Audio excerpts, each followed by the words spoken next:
Your ultimate stop for everything sports. The Golden State Media Concepts Sports Podcast. Should I say more? From the NFL, MLB, the NBA to MMA, it's all in here. The Golden State Media Concepts Sports Podcast. Listen now.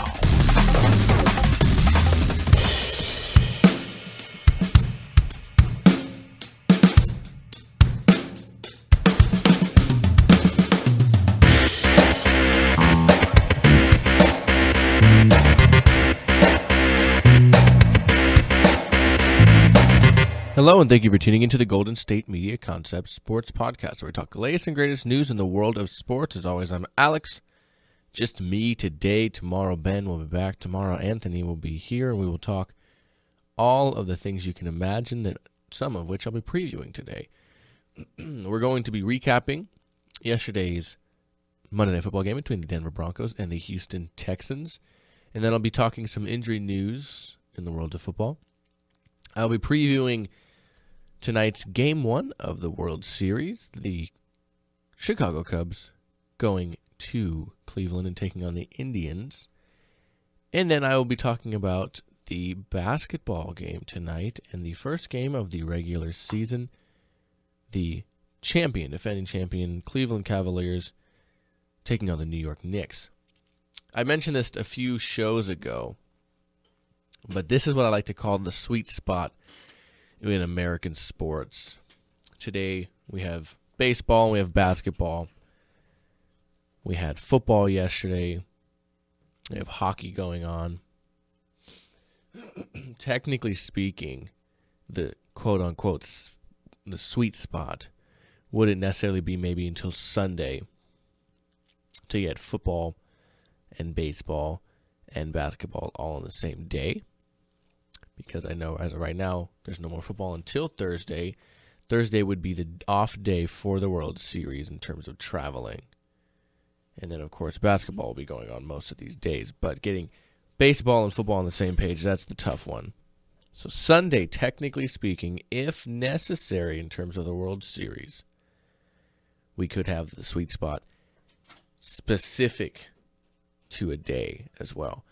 But I like to include it as the time of the year. You know, like I said, basketball, football, baseball, hockey's going on. You have the MLS playoffs going on. It's the sweetest of sweet spots in terms of sports. But, alas, we shall move on. We will start with football, and the Houston Texans losing to the Denver Broncos 27-9 in favor of the defending world champions. Trevor Siemian went 157 and 1 on 14 completions. C.J. Anderson, 107 yards on the ground and a score. Devontae Booker, rookie from Utah, logged his first touchdown as well as 83 yards rushing. Really led the way for this team. Not amazing offensive numbers. Emmanuel Sanders, 86 yards receiving. Demaryius Thomas, 40, but he had a touchdown earlier in the game there from Siemian. Brock Osweiler, on the other hand, 131 yards, no touchdowns, no interceptions, 22 for 41. At one point, I believe in the fourth quarter, he had 60 yards plus passing. So not really a impressive day for him by any stretch of the imagination. He had Alfred Blue as the leading rusher there for the Texans with 63 yards and 11 carries. Lamar Miller not far behind, 11 carries for 61 yards. Now it is said that Lamar Miller hurt himself a little bit. That's something we'll have to keep an eye on as the week goes on. Though, the most important part, let me finish the numbers here. DeAndre Hopkins, only 36 yards receiving. The most important part of this game, in my eyes, was how especially uncomfortable Brock Osweiler looked throughout the entire game. He was held down. Like I said, 60 yards into the fourth quarter passing. I mean, he only started patting them late in the game there. Excuse me. He didn't look to be on the same page with his receivers. He didn't look to trust his arm or his receivers at times. He didn't look confident. It was very interesting to me because here's a guy who left the defending Super Bowl champions for a team that it was, playoff bound the year before, despite only having maybe a solid stretch from a quarterback here and there. I mean, they played 5 of them. So, you look at the Texans going to the playoffs last year as a team that said, okay, with this many people at quarterback not really being the answer, if you can get that one guy, now we're talking.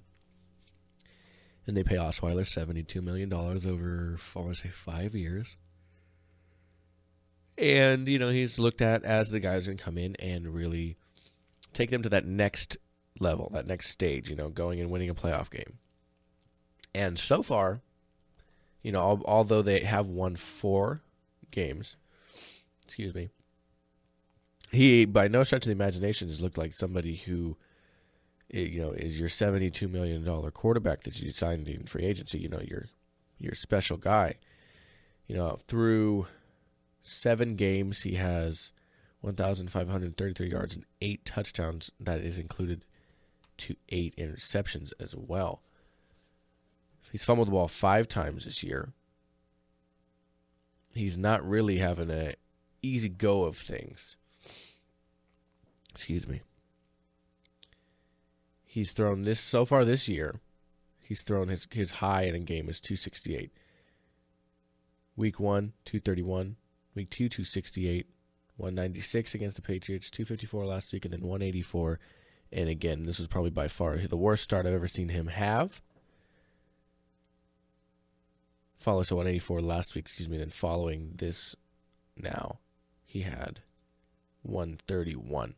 And that's by far the worst I feel like I've ever seen him have personally. He did not look good.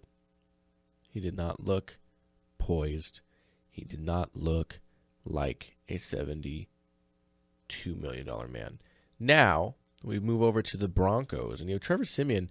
Trevor Siemian was the 3rd string quarterback last year, and then he was the 2nd string when Osweiler came up, and then he was regulated back to the 3rd string again, the 7th round pick out of Northwestern the year prior, as a rookie last year, I believe. Osweiler was going to be the guy.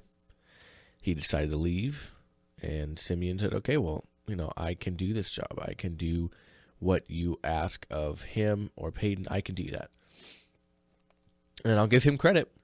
He outplayed the $72 million man last night. And, I mean, a lot of that has to do with, I'm sure, the defense that he has on the other side of the ball. The Broncos are no joke by any stretch of the imagination. They are one of the best, if not the best, defenses in the league. They allowed a total of 271 yards as a team last night. They only allowed 5 rushing first downs and 8 passing, a total of 14 total first downs. They held them to 0-2 on 4th down, to 7-18 on 3rd down. I mean, their 3rd down efficiency was no better at 3-11, but we're talking about the defense here. They held them to pretty much 4 even in terms of yards per play.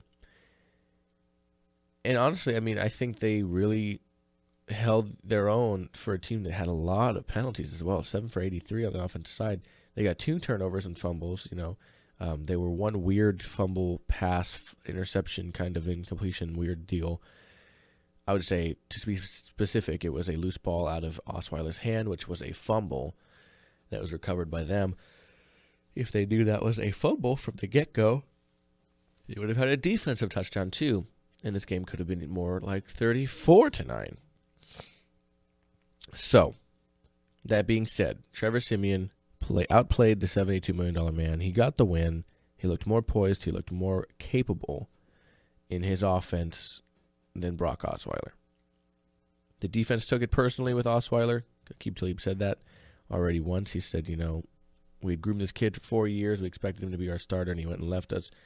We felt we took that personal for the coaching staff and everybody else involved. So they definitely took it upon themselves, and it was definitely an impressive win, to say the least. The Texans move, and they drop down to 4-3 now. They are currently winless on the road at 0-3. And the Broncos move to 5-2 on the year, 3-1 at home. They're playing well. We look at the Texans' upcoming games. here in the next couple weeks. The Texans have, as it stands, the Lions this weekend.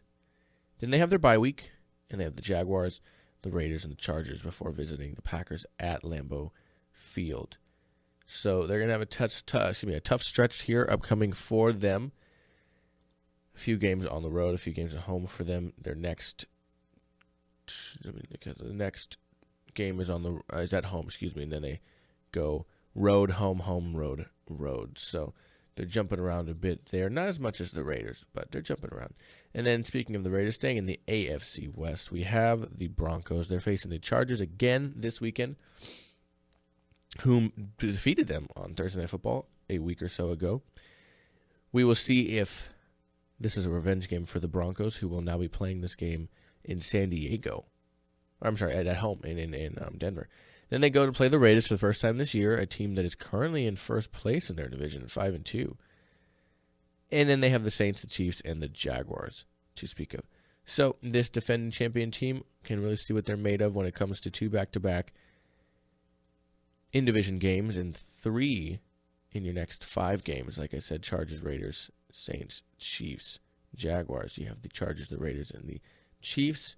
That's just in 4 games right there. You have both of your Charger-Chiefs games at home, and you face the Raiders in Oakland. We'll see if that can be a game that the Raiders can actually win, or if they're going to have to wait to get a win against the Broncos on the road, in which they have won most of their games this year. 5-2, the Raiders are really doing it on the road this year. In impressive fashion, as a matter of fact. They won 1 game at home, and that is the Chargers game. All right, we're going to take our first break. We're going to come back. We're going to talk a little bit of news out of the NFL, a little bit of injury news, and we'll move into baseball as well after that. But we're going to talk some news first here on NFL players and injuries in just a moment here at the Golden State Media Concepts Sports Podcast. Tired of searching the vast jungle of podcasts? Now listen close and hear this out. There's a podcast network that covers just about everything that you've been searching. Hey! The Golden State Media Concepts Podcast Network is here. Nothing less than a podcast bliss with endless hours of podcast coverage. From news, sports, music, fashion, cooking, entertainment, fantasy, football, and so much more. So stop lurking around and go straight out to the Golden State Media Concepts Podcast Network. Guaranteed to fill that podcast itch. Whatever it may be. Visit us at www.gsmcpodcast.com. Follow us on Facebook and Twitter, and download us on iTunes, SoundCloud, and Google Play.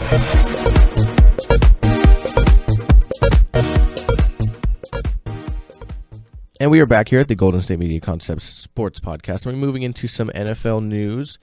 Let's start with Geno Smith of the New York Jets. He took his first snaps of the year this Sunday as a starter for the New York Jets. Gang Green did look okay at the beginning of his start. You know, he had 1 long pass for a touchdown. Otherwise, a lot of what I saw, I would say he was very subpar. You know, that 1 long pass saved him from having very mixed results before his injury. Well, as we know, he did hurt his knee in this game. And then as a result, Fitzpatrick came off the bench, played well. You know, he's going to start this Sunday. A lot of that has to do with the fact that Geno Smith has an MRI, or had an MRI yesterday, that it revealed a torn ACL. He's going to be visiting Dr. James Andrews, who, if you're a football fan, I'm sure you've heard his name. He's worked with all of the high-profile players, you know, even some of the lower-profile players in terms of quarterbacks, running backs, all that good stuff when they have big injuries. He's worked with Roethlisberger and Brady and Manning and Brett Favre when Favre was, you know, trudging through his final seasons of his career. Excuse me, Adrian Peterson, all those guys. So he's going to see him for a second opinion, but the Jets expect him to require season-ending surgery. It was an awkward play in which his knee got hurt. I thought he had a concussion the way he kind of reacted, but he did unfortunately tear it.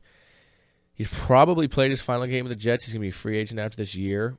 They drafted 2 young quarterbacks. One can imagine Christian Hackenberg, probably the one that they really want to work with in that aspect. Bryce Petty hasn't really gotten on the field in any, wide variety. He's never thrown a regular season pass. Geno was really the backup. Now, I don't know if Bryce is even healthy. It'll be interesting to see who is dressed as the backup for the Jets this Sunday, whether it's Bryce or Christian Hackenberg, or if they dress all three because of the fact that, what if Fitzpatrick has another bad day, I don't know if they just dress one, if they dress three. I mean, they were one of the only teams to keep 4 on their active roster this year, so it'll be interesting to see how that goes. It's unfortunate for them, to say the least. They were going to see what he had, see, what he could do for them. And then as I say a second ago, now I have for sure knowledge of it. Bryce Petty returned to practice 2 weeks ago from his shoulder injury, so he's not ready to start by any means. They also feel the same thing about Hackenberg, but Petty will be likely the number 2. They'll make a decision, though, after they've had some practice and stuff as well. This also leads us to Fitzpatrick's comments saying that he felt a little, alone, like he wasn't believed in. He was kind of just set aside. He didn't have any confidence. Nobody had confidence in him. He said it kind of hurt his feelings, and he said he kind of pissed him off a bit. Coach Todd Bowles did say, if piss off is going to stop the turnovers, then I'm more than happy to have him play pissed off the whole time. So maybe Fitzpatrick can turn this around. I mean, one would imagine the Jets are pretty done this year after their start of a whopping 2-5. They play the Browns this week, then the Dolphins and the Rams, and then have a bye week until they face the Patriots. So they definitely have a winnable game this Sunday against the Browns, who are currently winless. Then face the Dolphins, who have been very weirdly good lately. Back-to-back 200-yard rushing days from Jay Ajayi. Then they face the Rams, who are very up and down in terms of what they do. Good defense, offense lacks at times. And then division rival Patriots there, who are obviously 6-1 and sit at the top of their division. Moving to a player that had spent most of his career in the AFC, and that is the AFC South, and that is former Texans and now former Miami Dolphins running back Arian Foster, who has been hurt most of this year. He has retired from the NFL. Foster, who's 30 years old, released a letter on his decision to retire via the website uninterrupted.com. He's quoted as saying, "There comes a time in every athlete's career when their ambition and their body are no longer on the same page. I've reached that point." He signed a $1.5 million deal with Miami a week before training camp started. Those who remember his career with the Texans as recently as 2015, he suffered a torn Achilles tendon and then was released in March of this year. He finished his career with 6,527 yards, 54 touchdowns, and as it stands, he is Houston's franchise record holder in rushing yards. He was also quoted saying, "This game has been everything to me, my therapy, my joy, my solace, and my enemy. I've learned to love every facet of this game, from the peak of accomplishment to the gutter of criticism." He added, "I'm walking away in peace. I know it is not commonplace to do so in mid-season, but my body just can't take the punishment this game asks for any longer." His retirement is effective immediately. He met with the Dolphins in the spring so they could get an update on his Achilles, and then they, of course, signed him. He was the starter, but then he injured his groin and his hamstring in their Week 2 loss to New England, and then has not played since. He returned, but he did not look the same. He definitely looked a little slow, a little worse for wear, and might have realized at the time that he would see, now after back-to-back games of 200 yards from Jay Ajayi, would be nothing more than a backup role. Interesting to say the least. He's a player I always liked. He seemed to go about it in the right way. He always seemed humble. He's a guy who's undrafted. Played with a big chip on his shoulder because of that. He was one of the first gliders I really remember as a big time football fan seeing. Really smooth type of runner. He seemed to be on roller skates more than he was, on grass and cleats. And there was times where he was obviously very good. he played great, in my opinion. He played great at Tennessee before he was undrafted all the way back in 2009. So, excuse me, he'll definitely be somebody that's missed. Jonathan Joseph, who played with the Bengals a few years back, and then has been with the Texans since then. Obviously, teammates. He spoke of him as saying he was a great running back with the Texans for us, as far as all time. He was great, unique. He was a great, unique guy off the field with some strong beliefs. He had a great frame of mind. We just wish him all the best and well in the future.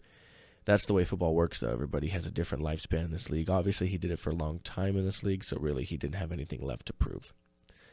He will definitely be a man missed in the league, and we thank Arian Foster for his skill and his performance and the memories he's left us throughout his entire career. Like I said, he holds the franchise record with 6,472 yards rushing. In his career yards from scrimmage per game, he is 5th behind Jim Brown, Barry Sanders, Adrian Peterson, and Walter Payton with yards from scrimmage 110.9.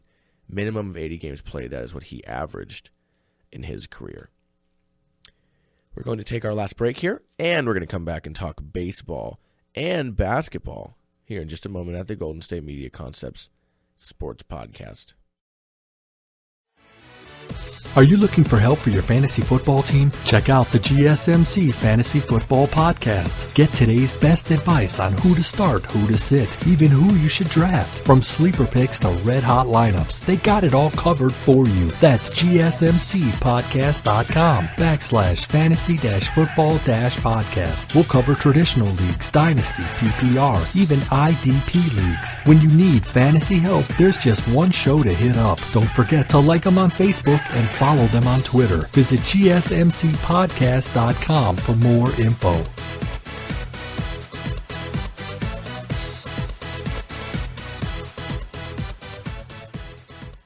And we are back here at the Golden State Media Concepts Sports Podcast, and now it is time to talk World Series Game 1 between the Chicago Cubs, arguably the best team in baseball, for sure one of the best teams in the last few years in terms of record, obviously, and the Cleveland Indians, who would probably be considered as the best team in the postseason so far this year, coming off of back-to-back almost sweeps. You had one sweep and only one loss, ALCS as well. They are playing pretty great. You have two teams that haven't won in a long time. Cleveland has not won a World Series since 1948. That's the last time they appeared was 97, in which they lost to the Florida Marlins. The Cubs have not been to a World Series since 45, and of course, everybody knows they have not won one since 1908, 108 years. Pretty impressive. The Cubs won the World Series in the movie Back to the Future 2, which also has a running length of 108 minutes. Man, is it just meant to be, as they say. We have Corey Kluber pitching for the Tribe, and the Cubs are throwing John Lester, who in this postseason is 1-0 with a .86 ERA. Corey Kluber 1-1 with a .98 ERA. So definitely two of the guys you want out there. Definitely two of your aces on this staff. In my opinion, two of the best in the game. Each of them will be making their fourth start of the postseason. It's going to be a pretty impressive game, in my opinion. Lester's 2-0 with 3 quality starts and an 8.6 ERA and a .76 whip in 21 innings in the playoffs this year. So he is actually 2-0, not 1-0. They don't have that listed. He threw, his 8 shutout innings in his first victory against the Giants in the first game of the NLDS. And then he gave up 1 run in 6 innings of a no decision. So technically speaking, his record will show 1-0, but he did pitch very well in the 8-4 victory over the Dodgers in the first game of the NLCS. And then he gave up 1 run in 7 innings in an NLCS 8-4 victory in Game 5. So I'm sorry if I said an ALCS a second ago. In 2 NLCS games, he pitched. He was quoted saying, there will be nerves and there'll be adrenaline and all that stuff when I go out there. First pitch, kind of get the ball rolling, Lester. But once you get into the game, you feel like you're able to go back to your game plan. I do believe Lester started some games back when he was with the Red Sox. I think in the World Series he pitched with them. I want to say, don't quote me on that, but I want to say he might have. And in Kluber's postseason ERA, like I said, a .98, Trails only Leicester among pitchers who have made more than one playoff start this month. He won both of his previous Game 1 starts, throwing 7 shutout innings in the 6-0 victory over the Red Sox in the ALDS, and in 6 1/3 shutout innings in the 2-0 victory over the Toronto Blue Jays in the first game of the ALCS. In Game 5, he lost that start after allowing 2 runs in 5 innings of the ALCS. So he was quoted as saying, obviously you're in the World Series and there's 2 teams left and all that kind of stuff. For me, at least, it's been all about getting prepared and getting ready when it is time to throw that first pitch. I don't know who I can really sit down and say is the favorite in this game. Personally, not yet. You know, I talked about this with Ben, I think, yesterday, and I said, if I had to base it off of any information I had currently, just the one thing I figured one team was better at than the other, I would say the Cubs, in the way that their pitchers have pitched this entire postseason, you know, you'd want to give it to them. But Cleveland has really been the best team in baseball. They really have in this postseason. It's going to be really hard for me to pick who wins this one.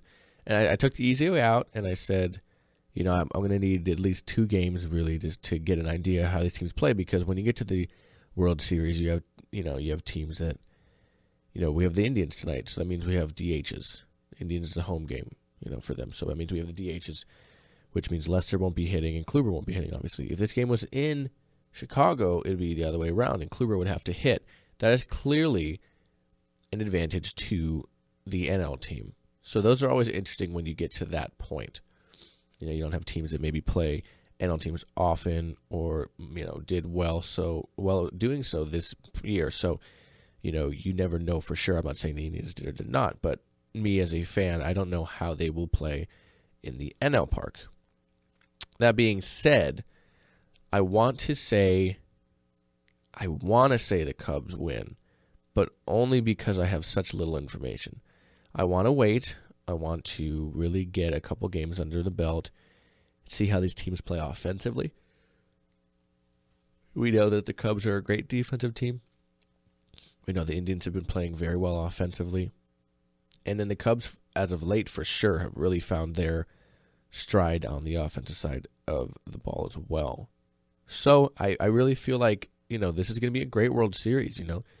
It's going to be the first win for somebody in a long time at least. You know, no matter who wins, in a sense, people will be seeing history because nobody's won a World Series in either of these towns for a long time.